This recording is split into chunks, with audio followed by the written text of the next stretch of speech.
Hi Mirae. Hello friends. Today I'll be talking about Mr. Son. Son, onside, still going.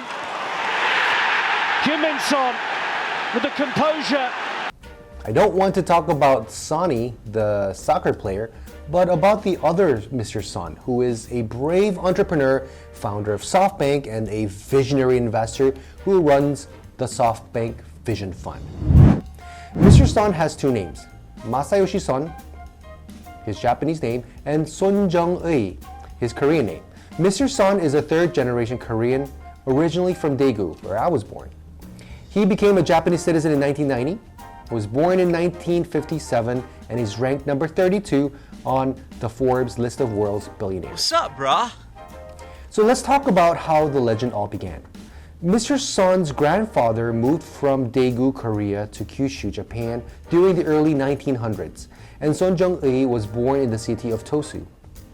During his early days, Son was a smart, enthusiastic, and very ambitious kid. He was reading this book about Jewish people, how they were so successful, written by Mr. Den Fujita. Mr. Den Fujita, as you can see here, was the CEO of McDonald's Japan. After reading Mr. Den's book, Son was so inspired that he called Mr. Den Fujita. And some of you might know, right? Back in the days, intercity calls were very expensive. If you know this, you're old. Do I know this? Nowadays, the world is so cost efficient and you can use free WhatsApp calls. But anyway, he made the calls and Mr. Den's secretary would not let Mr. Son speak to Mr. Den. The secretary would say, oh, Mr. Den is in a meeting, Mr. Den is busy, Mr. Den is not in the office. So his phone bills kept piling up. Now his telephone bills were worth more than the airplane ticket to Tokyo, so he decided to fly over to Tokyo and visit Mr. Den in person. Finally, after his visit, he had 15 minutes of FaceTime with Mr. Den. So Son asks Mr. Den, "Sir, what should I do?" Mr. Den says, "If I were you, at your age, I would do computer business. Don't look at the past industry, look at the future industry. Computer industry is the one that you should focus." Son says, "Yes, sir." And that vision of computer business was planted inside Mr. Son's head. Now, despite disapprovals from his family, Son quit his high school in Japan, and at age 16, he moved to San Francisco, where he later attended UC Berkeley.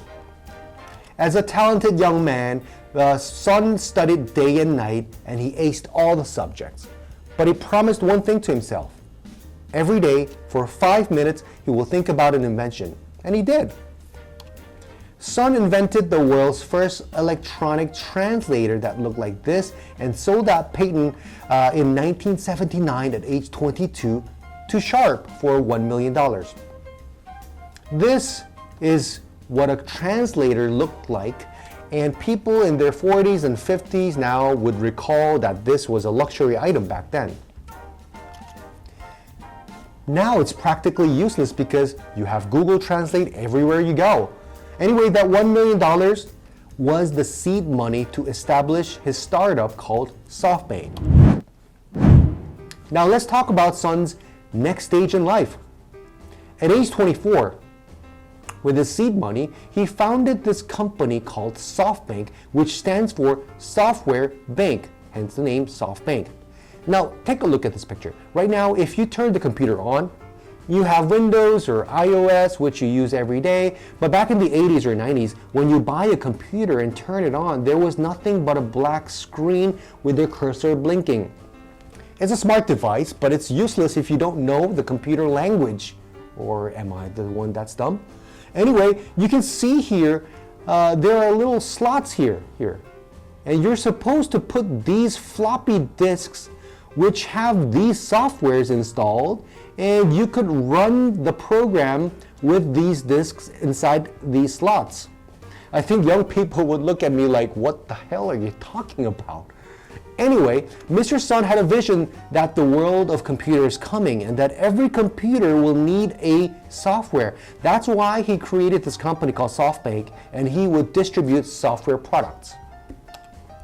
Now, in selling the software products, you need to advertise. How do you advertise?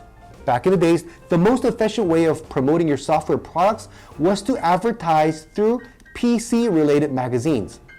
But the problem was that these PC magazine owners also had software product sales and distributions of their own. So what happened was that these PC magazines would say no to Mr. Sun's product. So Mr. Sun had to, decide to make his own PC magazines and created OPC and OMZ. But unfortunately, when the first editions were released, 80% of the prints were returned back. Nobody wanted to read Mr. Sun's magazines because the quality of the magazine was so bad. They ask you how you are, you just have to say that you're fine. You're not really fine, but you just can't get into it. So what Mr. Sun decided to do was he became the editor-in-chief himself. Wow! And then control everything.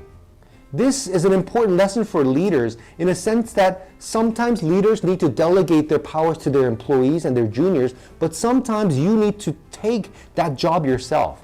And in this case, he became editor-in-chief and he chose what to write about and reviewed the quality of everything that was inside the magazine. And with his detailed supervision, circulation of the magazine reached 600,000 copies. As a quick comparison, Compass has a daily circulation of 530 copies, and Forbes has a circulation of 657,000 copies. Surprise, mother. After the success, Softbank decides to go public in 1994 and successfully secures cash valued at $3 billion. After the IPO, Softbank uses the proceeds to purchase Ziff Davis, ZDNet, an IT media and publishing company, and Comdex, the computer exhibition. Why did Mr. Sun acquire these IT media and exhibition companies? Because he recognized the value of controlling information. All the information about the PC industry was first captured by these IT media companies. Think of it like this. New PC technology is first introduced in these computer exhibitions, right? That's why having ZD and Comdex was very important for Mr. Sun. And he was pretty successful. As a quick reminder, ZD's revenue was larger than Playboy and Forbes at the time. This magazine called PC Magazine, it's called PC Magazine. This was a Bible for PC enthusiasts like Bill Gates and Steve Jobs. Everybody was reading that. Mr. Sun became more successful with the purchase of Vodafone Japan in 2006. After the purchase of Vodafone Japan, Mr. Sun won the exclusive distribution rights of iPhone after pitching Apple phone to Steve Jobs. Remember, back in 2006, iPhone was not introduced yet. There was only iPod, right? iPod. So when Mr. Sun met Steve Jobs, he combined iPod with dial pads and shared his idea of an Apple phone on a piece of paper. That was pretty nice. Great move, Mr. Sun. Steve was impressed, and that's why I guess he gave Mr. Sun the exclusive rights to sell in Japan. This enabled SoftBank's cash flow to be extremely stable. Now, I want to talk a little bit about his investments. This is also very important to understand Mr. Sun and SoftBank. His first investments was in Yahoo. As I said earlier, SoftBank's acquisition of ZD was a very strategic move for Mr. Sun. In 1995, Mr. Sun called Mr. Eric Hippo, the CEO of ZD, and said, I want to invest in the internet and you have all the information. What should I buy? Mr. Hippo said, you should buy a startup called Yahoo. Let me introduce you to Jerry. Now, Jerry is this guy right here who was the founder of Yahoo, which was 6 months old with 15 employees, putting together their gig inside their garage. Now, Mr. Sun says to Jerry, Jerry, I like you and your company. I want to invest $105 million in your startup for a 33% stake, all in. So he makes this big investment in Yahoo. And look what happened after 2 months of investing in Yahoo. The company goes public and shares goes like this, from zero to hero to the moon. I mean, how can anyone make a beautiful investment like this? So at the peak of the IT bubble, Mr. Son's investment in Yahoo alone would have been somewhere around $40 billion. So Mr. Son was more rich than Bill Gates for 3 days at the peak of the cycle. And then the big fall. Oh! The dot-com bubble burst and Yahoo's share price collapsed. His investment in Yahoo was worth from $120 billion to $5 billion. And in this process, he lost 99% of his net worth, which was about $70 billion. And this is the largest amount of money that a single individual lost in a very short period of time. But he takes this sour experience and turns it into a very valuable lesson. He says, when I lost 99% of what I made, I could feel the joy of work again. I actually became happy after losing 99%. I could understand the value of money again. He demonstrates a strong optimism about what has happened, and he learns from his mistakes.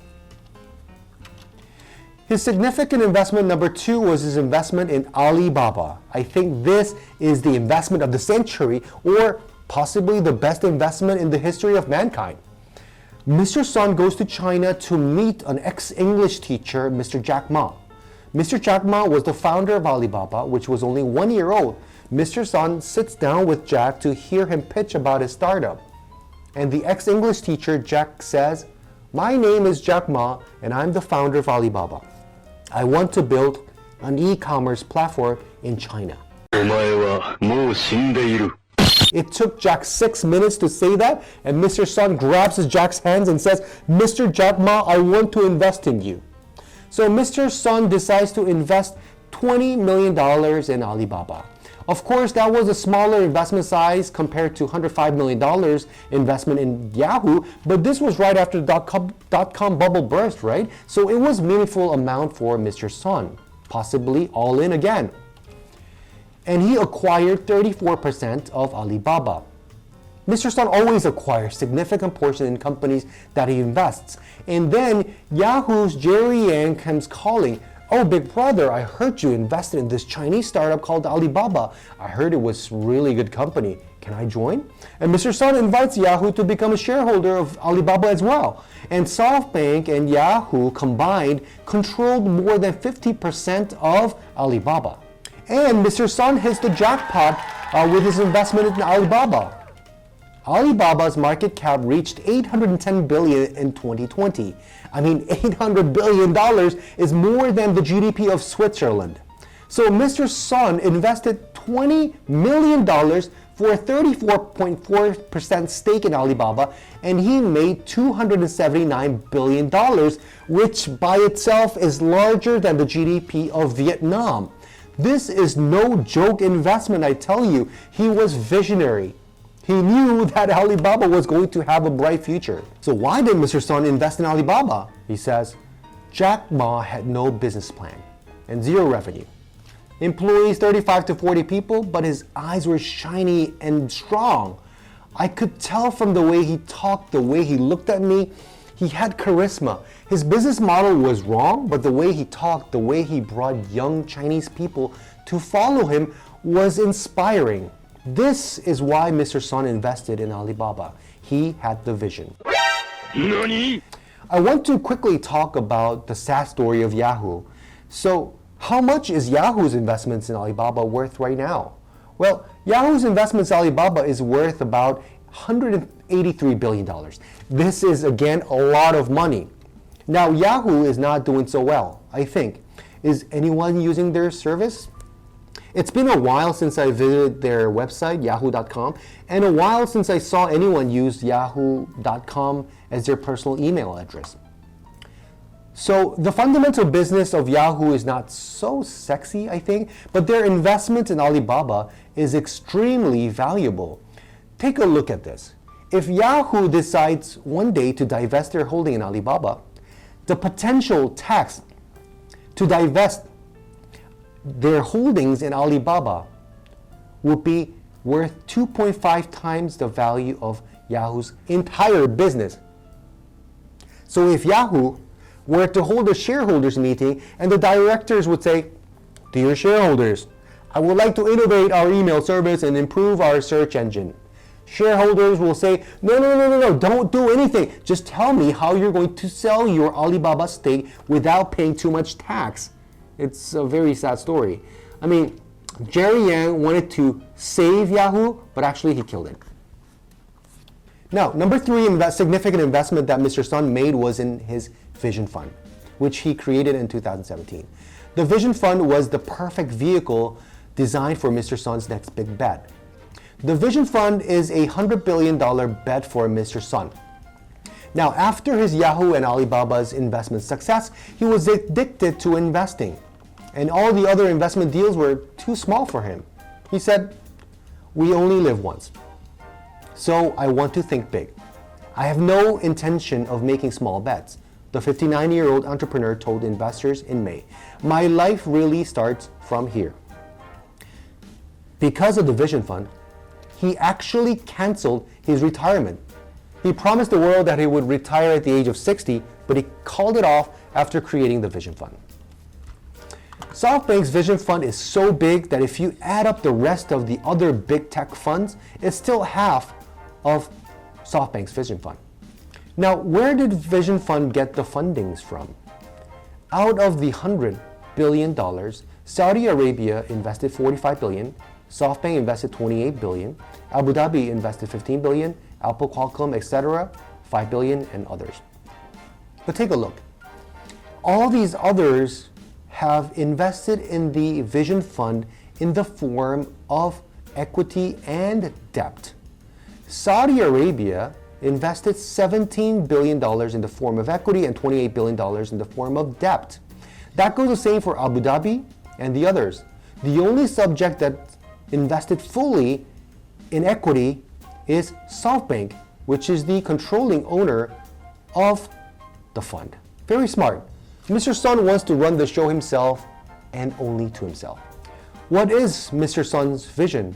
It's pretty difficult to understand, but simply, just like Rothschilds drove the Industrial Revolution, Mr. Sun wants to drive the information revolution in the 21st century.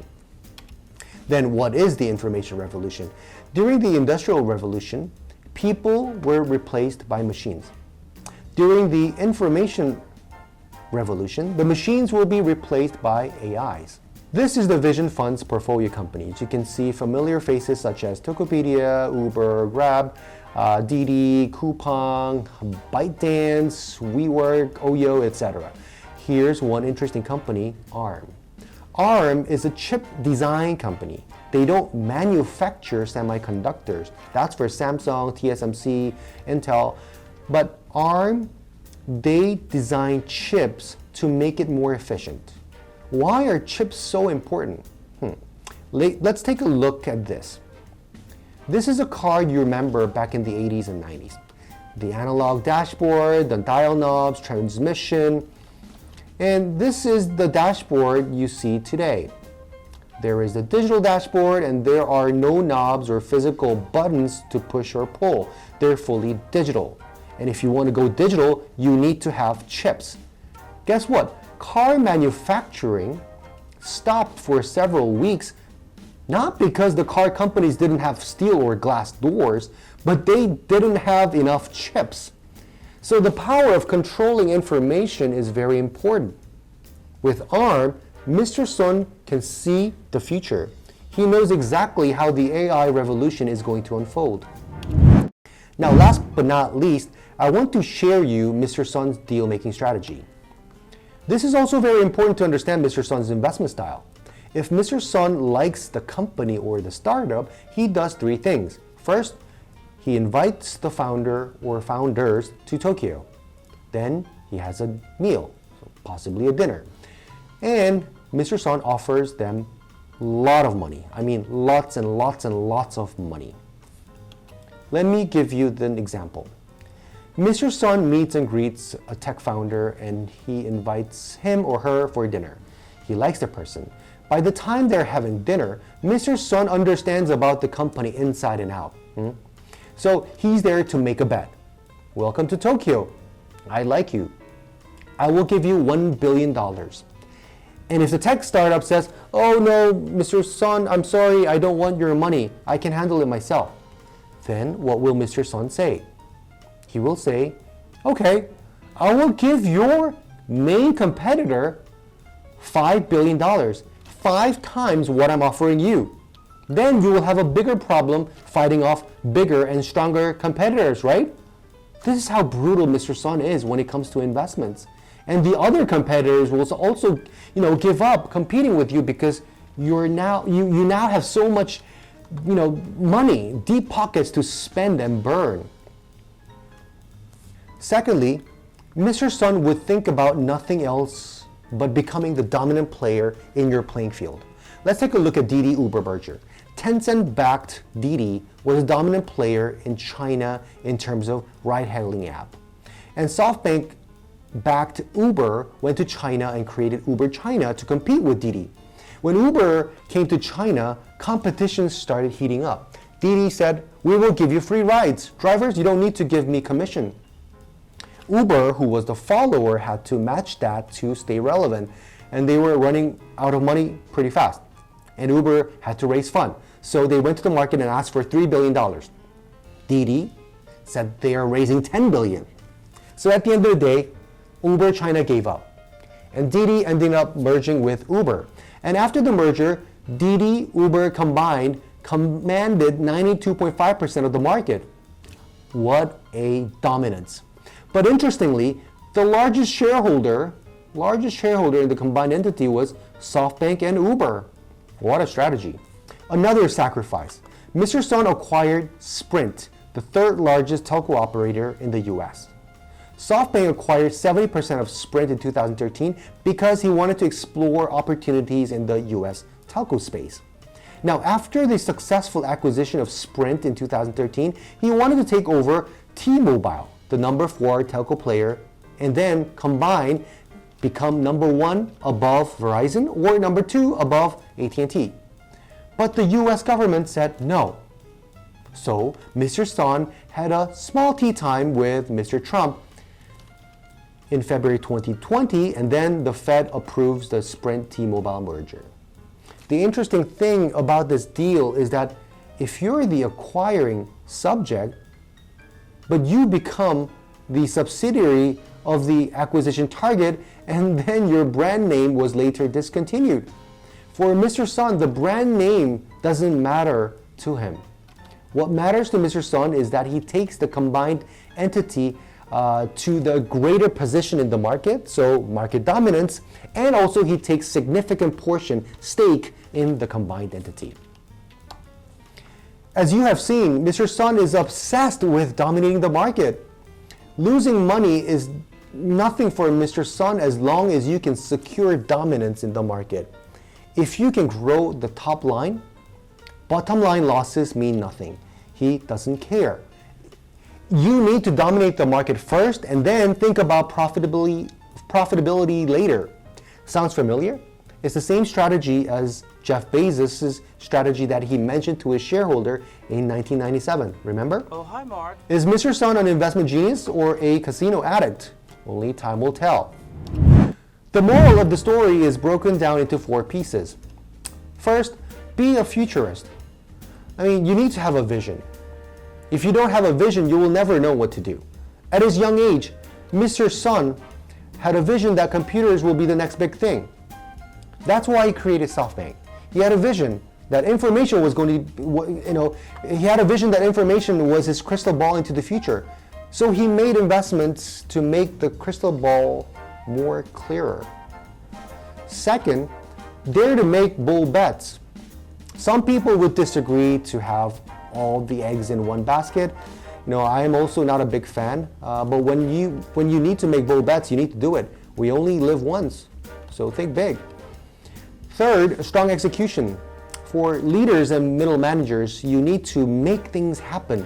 If you can't take over T-Mobile, speak with the President of the United States if you have to. Make things happen no matter what. Last but not least, never give up. People make mistakes. Learn from it. He lost 99% of what he made, but he recovered, right? We only live once. Think big with Mirae Asset.